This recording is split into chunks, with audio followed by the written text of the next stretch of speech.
જય માતાજી બધાને। તો તમે બટેકાનું શાક તો બહુ જ ખાધું હશે, પણ આવી જ રીતે દમ આલુ ક્યારે નહીં બનાવ્યા હોય તો વિડીયો તમે પૂરો જોજો અને કેવો લાગ્યો તો કમેન્ટ કરીને જરૂરથી અમને કહેજો।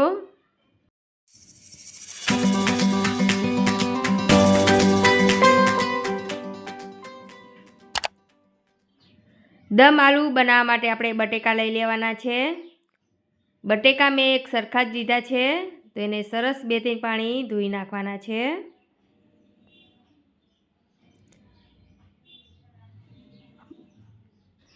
બટેકા ધોઈ નાખ્યા છે। કુકરમાં બાફી દઈશું કે જલ્દી બફાઈ જાય।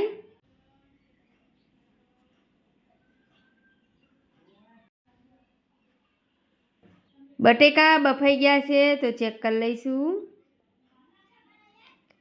બટેકા બફાઈ ગયા છે તો અલગ વાસણમાં આપણે કાઢી લેવાના છે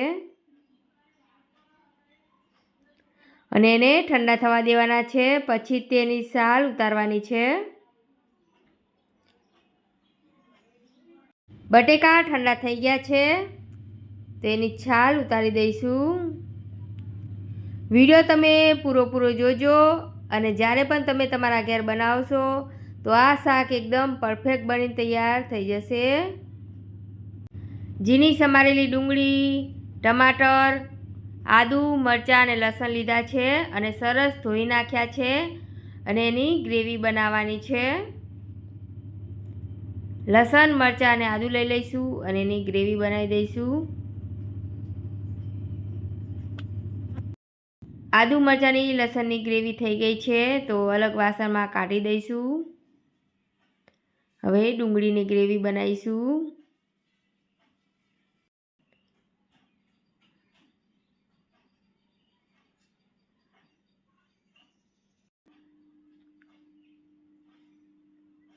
ડુંગળીની ગ્રેવી થઈ ગઈ છે તો અલગ વાસણમાં કાઢી લઈશું અને હવે ટમાટરની ગ્રેવી બનાવીશું।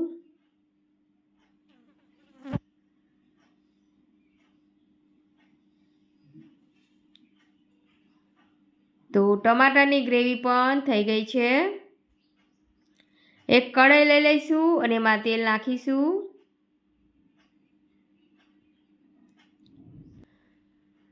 બટેકા લઈ લેવાના છે। બટેકાને આવી રીતે ચમચીથી કાણા કરી દેવાના છે કે જ્યારે પણ તમે એનું શાક બનાવો તો ગ્રેવી અંદર બટેકામાં સરસ જતી રહે। અને બટેકાને આવી રીતે આપણે તેલમાં ફ્રાય કરી દેવાના છે।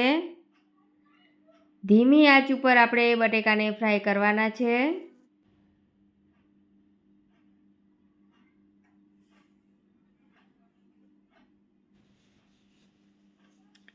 થોડીક હળદર નાખવાની છે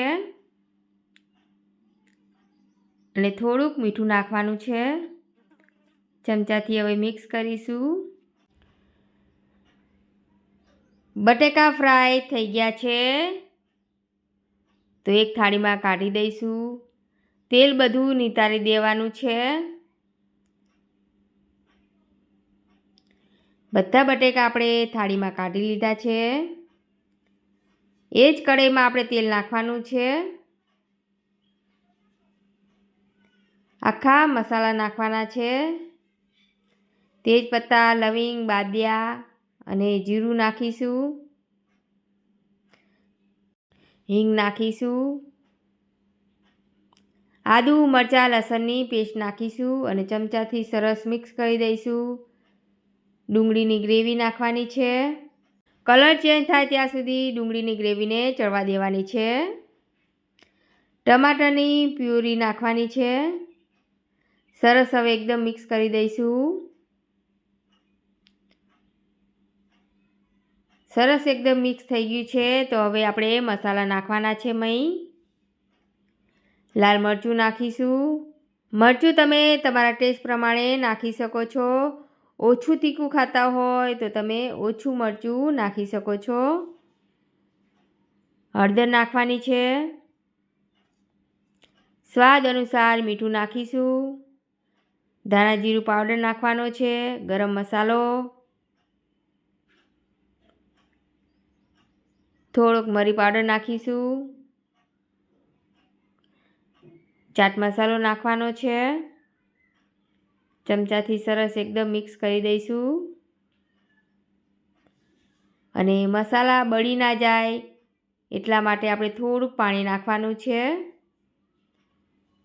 થોડુંક બીજું પાણી નાખીશું અને તેલ ઉપર આવી જાય ત્યાં સુધી આપણે આ ગ્રેવીને ચડવા દેવાની છે. ઢાંકણું ઢાંકી દઈશું. તો ગ્રેવી સરસ ચડી ગઈ છે અને તેલ પણ ઉપર આવી ગયું છે. ગ્રેવીમાં દહીં નાખવાનું છે. દહીં ખાટું નથી, મોળું છે અને દહીં નાખવાથી શાકનો ટેસ્ટ એકદમ સરસ આવે છે. જેવું હોટલમાં મળે તેવું જ આ શાક બની તૈયાર થઈ જાય છે. ગ્રેવીમાં પાણી નાખવાનું છે. તમારે જેટલી પતલી ગ્રેવી રાખવાની હોય એ પ્રમાણે તમારે પાણી નાખવાનું છે. ઢાંકણું ઢાંકી દઈશું ને ગ્રેવીને સરસ ચડવા દઈશું. ગ્રેવી સરસ ચડી ગઈ છે. ફ્રાય કરેલા બટેકા નાખીશું મહીં.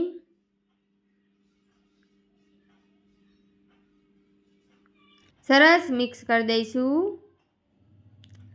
કસ્તુરી મેથી નાખીશું. કસ્તુરી મેથીનો સ્વાદ બહુ જ સરસ આવે છે. હાથેથી આવી રીતે મસળીને નાખવાની છે કસ્તુરી મેથી. ચમચાથી મિક્સ કરી દઈશું અને ઢાંકણું ઢાંકીને ધીમી આંચ ઉપર ચડવા દઈશું. દમ આલુ બનીને તૈયાર થઈ ગયા છે. ઝીણી સમારેલી કોથમીર નાખીશું. દમ આલુનું શાક બની તૈયાર થઈ ગયું છે. જેવું હોટલમાં મળે તેવું જ બની તૈયાર થઈ ગયું છે. તો એક વાટકામાં ખાવા કાઢીશું. આ શાક સાથે તમે પૂરી, રોટલી કે પરાઠા સાથે આ શાક બહુ જ સરસ લાગે છે. એકવાર તમે તમારા ઘેર જરૂરથી ટ્રાય કરજો. તમારા ઘરનાને બધાને પણ આ શાક જરૂરથી પસંદ આવશે. ઉપરથી કોથમીર નાખવાની છે. તમને આ વિડીયો કેવો લાગ્યો તો કમેન્ટ કરીને જરૂરથી અમને કહેજો. નવા હોય તો સબસ્ક્રાઈબ કરજો અને શેર કરી દેજો. એક ચમચી ભરીને દહીં લઈ લીધું છે અને આવી રીતે ગાર્નિશિંગ કર્યું છે. દમ આલુનું શાક તમને ગમ્યું હોય તો એક લાઈક જરૂરથી કરજો. અમારો આખો વિડીયો જોવા માટે તમારો આભાર.